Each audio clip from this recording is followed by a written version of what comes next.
I've been telling Kwik his slogan needs to be, I turn nerds into champions. Yeah. Between me, Michael Reeves, I wasn't like this before. I'm about to spar my trainer Kwik. I'm not gonna lie to you, I've been scared. Definitely scared. Golden Gloves champion. Over 20 years worth of experience. He told me to go 120% in there, I'm about to knock him out. Have you ever wondered what it would be like to be friends with somebody and to quickly realize that you love them? No. Oh my God. I'm gonna go to jail. What am I talking about? This is not a good review. Oh, here we go. What? Wincest. I had the audacity to call Aaron a bitch. Just retake that line. Konnichiwa minasan. And Have you ever wondered what it would be like to be friends with somebody that knew everything about anime, Japan, and neuroscience? Well, that's Raina Scully. so Will and I talk all the time, and he often sends me screenshots or screen caps from older videos we used to do together that are specifically very, very embarrassing, and they make me just want to like crawl up inside of myself and like shake and scream. But it also kind of made me want to watch those older videos, namely the SourceFed Anime Club videos, because that was well before I was comfortable being on camera and before I like really found my online persona. I'm sure. Have you ever had a friend that keeps giving you gifts that half the things you own are from her? This thing, it's in the back of all my videos. Raina. This one-piece t-shirt, Raina. The cat bus, Raina, okay? These, the Flash sweatpants that I've been wearing for years that she told me to give to Sam when she moved to Japan and I just didn't do it, Raina. Filling in for Meg. Or A Lull in the Sea would be their American interpreted title. Did Did you like it? You know, when I first saw it, I was like, oh no, this is gonna be horrible to watch. Why? This is gonna be terrible. Why would he say that? But I liked it. What made you think it was gonna be terrible? Because it's underwater? I was like, there's not. This is so stupid. Okay, so I said that because I'm thalassophobic. I'm like very afraid of underwater shit. Yeah, that was just me pushing my agenda and fears onto Will, but why didn't he like it? Not gonna be any shuriken throwing, there's no blood. That's something wrong with my genetics for sure. Thick one.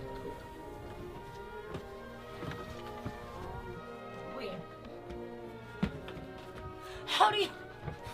What do you... That's terrifying. I put the zipper on the wrong side first, so... Welcome to another episode of Truly Passionate. I'm your host, William Haynes. Please leave a subscribe on me. But anyway, have you ever had a friend that you love so much that you had to learn to let them go? Like, for some reason, I was unable to stop Raina from moving to Japan a couple of years ago. Konnichiwa minasan, and welcome back to my channel. I am really not good at beating around the bush, and you are all obviously here because you saw the title of this video, so let me just cut right to the chase. My husband and I are going to be moving to Japan. It might seem really out of the blue and random to a bunch of you, but I also know that a lot of people who follow me tend to not know where I reside anyway. So you may recall, after my Creator Clash fight, Raina sent me a voice message of her literally crying tears of joy that I didn't get my ass whooped and embarrassed the SourceFed legacy. It was a great moment. Oh, f***ing proud of you. Oh my God, I'm so proud of you, Will. Congratulations, I'm like crying. The best. Oh, he said it right. The best thing that has ever happened. The thing is, Raina has been telling me she wants to box in the ring. And at first, I was really down because I think that Raina would dominate her weight class, and even if she went up because of her special technique, the Yamato Damashi. I'm not even a dude and I'm still in a bad mood. I wish I was a dude. Oh wait, no I don't. Two dudes in a bad mood, two dudes in a bad mood. Like, what does Abelina have for that? What do those other girls who were that small that I don't remember their names have for that? I don't know. Oh my goodness, this is gonna get bad ugly. Yeah, what a fool. This is gonna get bad quickly. Jayla Ray coming forward, big shots. But listen, Raina accidentally broke her face. Then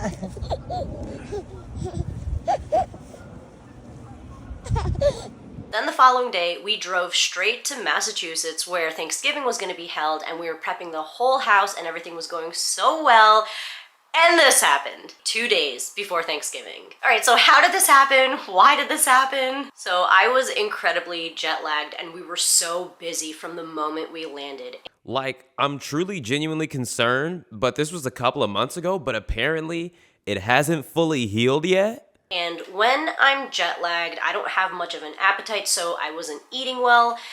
And I have a history of low blood pressure and low blood sugar. I actually used to faint all the time as a teenager, but I've been so good at managing my fainting spells for over a decade and a half. I've only fainted like a handful of times after becoming an adult, and I normally, before it happens, I normally feel it coming, so I know to sit down immediately or even just like lie down flat on the floor.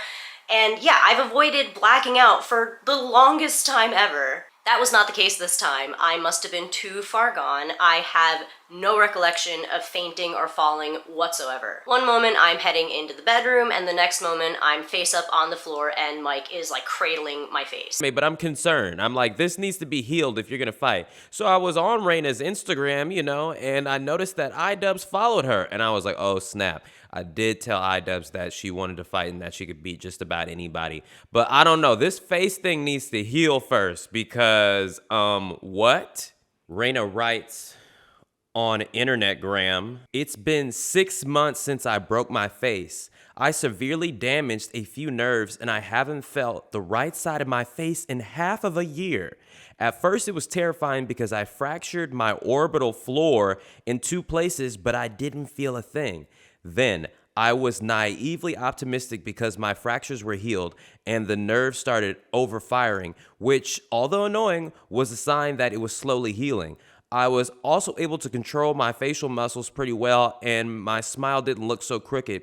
But then my facial muscles started to weaken heavily and now I'm noticeably drooping on the right side of my face. My nerves continue to overfire and now misfire, sometimes so much I can't stop blinking, tearing, or touching my face because it feels like there are tiny hairs or little needles poking me constantly. If I blow my nose, I can feel a tingling on my right temple. When I brush my teeth and graze to the right side of my lip, I can feel a tugging sensation under my... It reminds me of when the monster Inoue's orbital eye bone thing broke in the ring.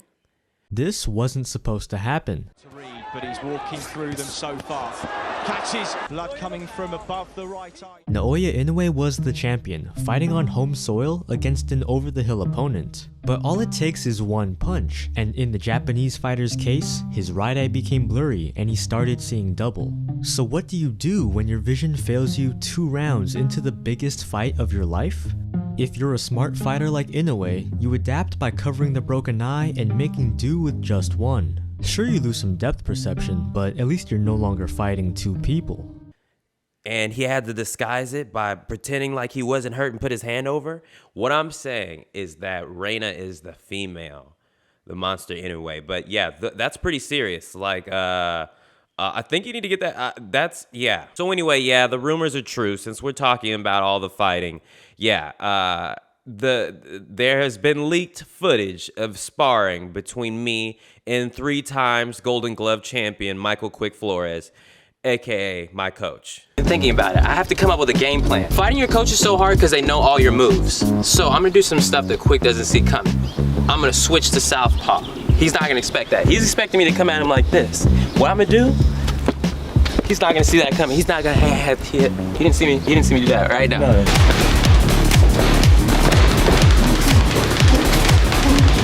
I just should not have been talking smack at Marisha Ray's house. We were at Marisha Ray's party. She had a after party for the Creator Clash people. We went over there. Shout out to Marisha Ray. Shout out to Matthew Mercer. That was an epic party. So we were just having a drink. We were all hanging out. Will, he felt like he was on top of the world, and he felt like, you know, rightfully so. He was on his high horse. So we were all hanging out, and you know, he's enjoying his win. And someone might have brought it up, saying like, "Oh, how do you think you'll do against Kwik?" You know. And then Will said something like Kwik. Oh, Kwik is just coaching now. He's just a coach now. So then that's when I took it personal. That's all I needed for him to do that, and it became personal with me. I heard that and I was just like, Will, when you're in town, we're gonna check your temperature and hope you come with the same energy. Okay, if there's anything I've learned from this experience is that they shouldn't be calling him Kwik. They should be calling him Strong, because that's the hardest I've been hit before.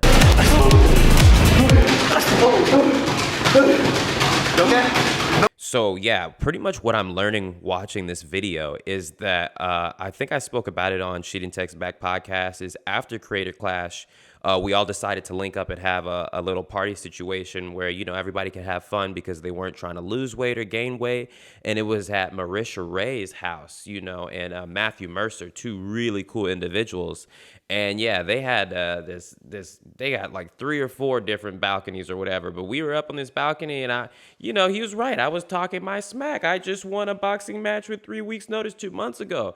And like he said, somebody must have said, oh, how do you think you would go against Kwik? And Kwik did, I know me. And Kwik has said, oh, Kwik, in Kwik's video, he said that I said, oh, I could probably beat him. If this really happened, I probably said a lot more than that. Most likely what I said was, oh, Kwik, you would go down so fast and so hard. Don't turn your back, bro.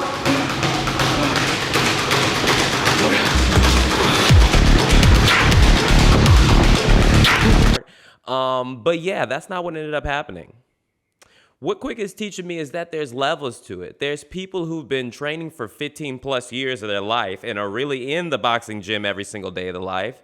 And then there's influencers like me.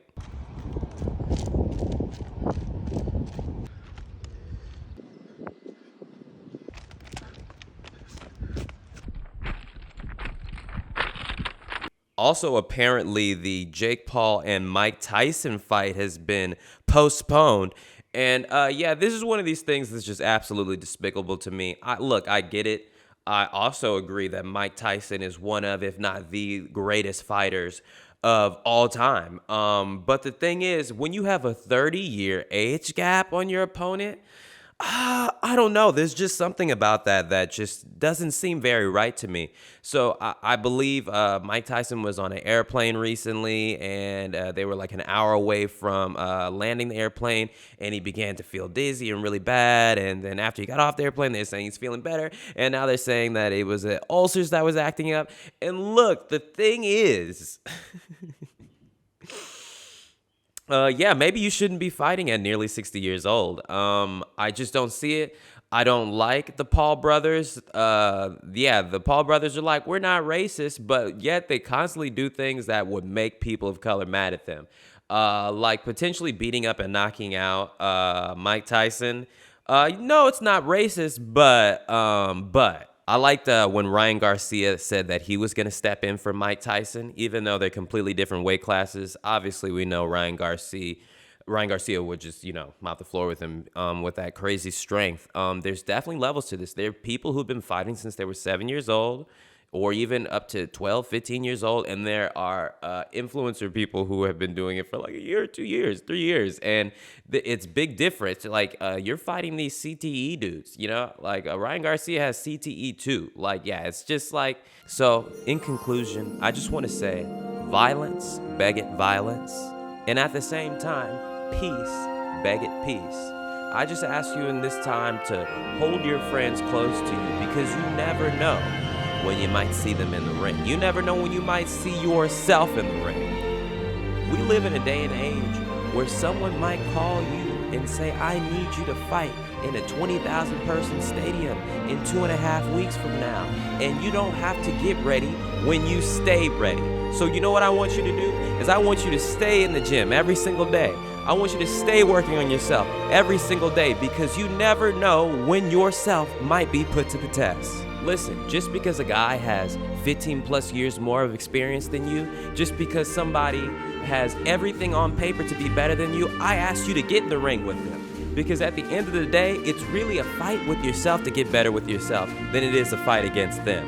And that's the type of person that I want to be today. Did I get beat up in sparring? Absolutely. But in the end, I got beat up. But in the end, I'm happy with myself. This is another episode of Truly Passionate. Please like the video on me and check out this other video I did about something really important.